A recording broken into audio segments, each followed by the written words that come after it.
I offered to let my mom live with me under the exact same terms. I lived with her as a teen. I don't know why. In God's good name, my mom thought I would be the one to come to. We don't get along. I went to live with Dad at 16 because she told me she hated me and asked me to leave. My older brother, the favored sibling, I know for a fact has a spare bedroom she could sleep in now that she's losing the house. My mom's situation is entirely her own fault as well, which makes this all the more annoying. She and my stepdad bought a 7-bedroom house 10 years ago, right after she left her job of 20 years to work at some dumb startup that was out of business only 3 years later. My stepdad spent the last years of his challenging life bedbound because he ignored it. Every doctor telling him to stop shoving his face full of food at every waking moment of the day. So he passed away 500 pounds and in misery. I was more than fine with this, by the way. Well, when he passed away early this year, pretty much during the last of the money, my joke of a mother had remained. And now the bank's taking the house back. So she shows up at my door for some reason after mistreating me since I was a kid, and ignoring me unless she wanted something since she married that thankfully deceased overweight person. She had the audacity to ask to live with me. It's only me and my husband in our 2-bedroom house. Sure, but their bedroom is his office. The basement is my art studio, and the couch in front of the fireplace is for our lovely cats. There is no room for the difficult mother anywhere in this house, but I knew this opportunity would never come again. So I told her she could live with us if and only if she decided to follow the house rules. All electronics were to be turned off by 6 p.m. If she was caught with any after that,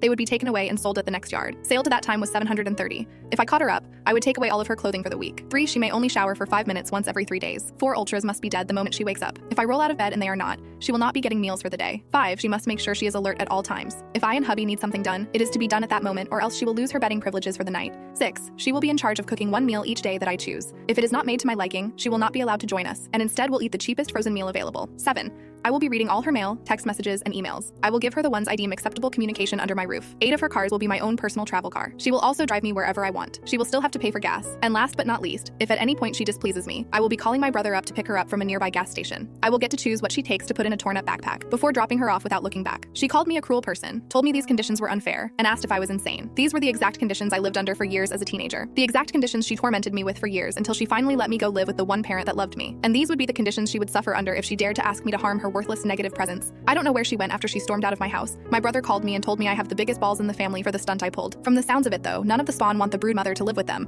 I hope she finds a nice park bench to stay on.